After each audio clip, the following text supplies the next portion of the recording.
Hi, welcome to our latest episode of Red Mako TV. I'm Anthony and I'm one of the directors here at Red Mako.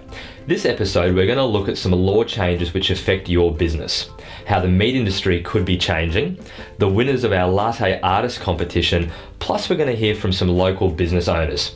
And we're even got a funny video you don't want to miss out on. Now let's get into it.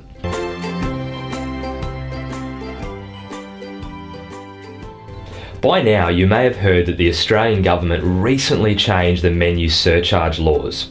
With the new laws, restaurants and cafes no longer have to make separate menus to apply a surcharge on public holidays and weekends. If you missed this one in time for the Ekka, make sure you remember it for the next public holiday on the 7th of October. It's Labor Day. To find out more about this, just head to our website. Now we're going to hear from some local business owners about what they think the next biggest trend in hospitality will be.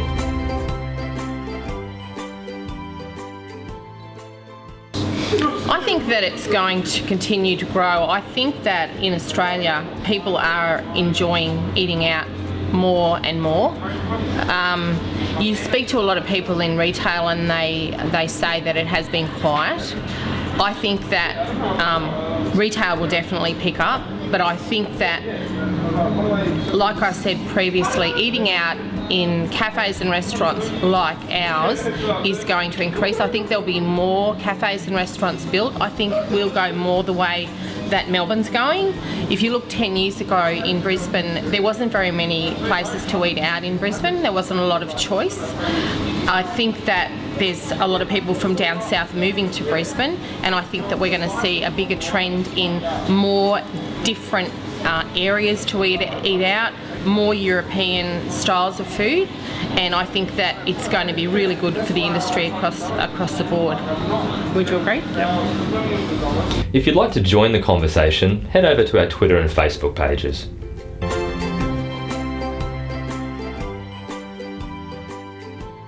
Now, the world's very first test tube beef patty was cooked and eaten earlier this month in London.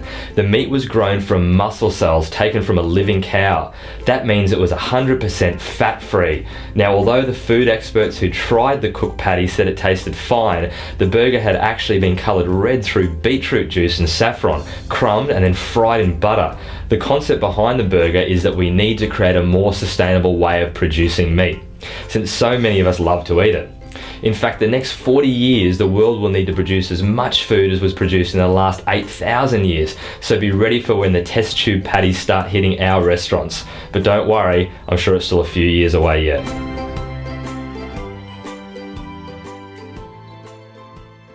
The 2013 Red Mako Latte Artist of the Year competition has just finished.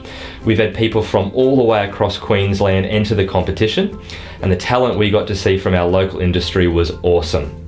Congratulations to everyone who had a go, but especially to all of the winners who've been lucky enough and creative enough to win prizes to visit Dreamworld, Max Brenner's and the movies. Here's a quick look at the winning entries.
I always knew there was a reason we didn't let wild animals into our stores. Anyway, guys, thanks for joining me for this episode of Red Mako TV. I hope you've enjoyed it and found it helpful. I look forward to seeing you next time.